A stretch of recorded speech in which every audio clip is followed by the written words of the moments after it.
Le Polovenia est un arbre origine de Chine et de Corée. Cependant, il doit son nom à Anna Pavlovna, princesse des Pays-Bas. Très foisonnantes, les fleurs bleu-mauve sont en forme de cloche, et en dehors de leur aspect très décoratif, celles-ci dégagent également des parfums proches de la violette. Rhododendron signifie arbre à rose, fleurit généreusement au printemps, afin d'offrir un paysage coloré et époustouflant.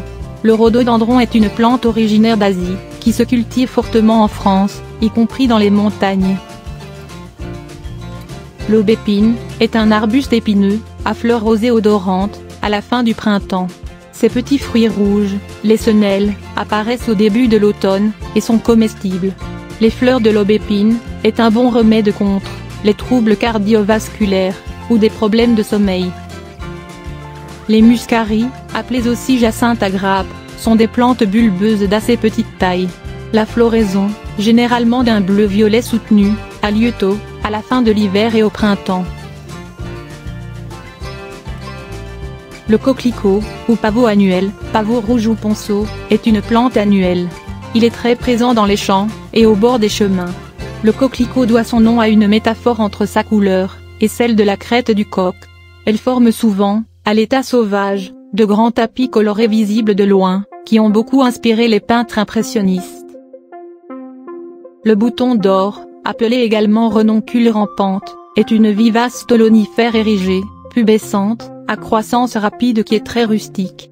Au bout des tiges ramifiées se développent des fleurs jaunes d'or à 5 pétales, qui illuminent les prairies et bords de chemin, en campagne. La stellaire holostée, aussi appelée langue d'oiseau, est une plante herbacée vivace. Elle pousse en forêt, lisière et sur les talus en Europe au printemps.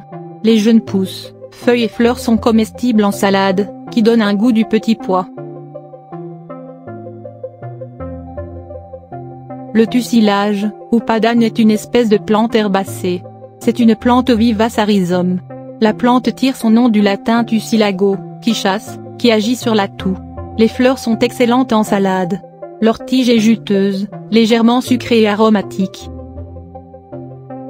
Les poiriers de Chine sont des poiriers d'ornement, qui ont l'avantage d'être très rustiques, tout en offrant un feuillage prenant de belles couleurs d'automne, ainsi que des fleurs blanches très abondantes. Le fruit comestible ressemble à une pommette marron, très dure de 1 cm de diamètre.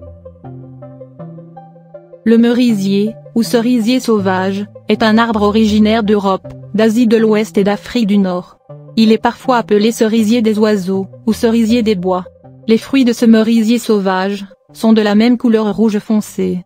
Mûrs, ils ont une chair sucrée, mais qui peut être amère, sans être acide.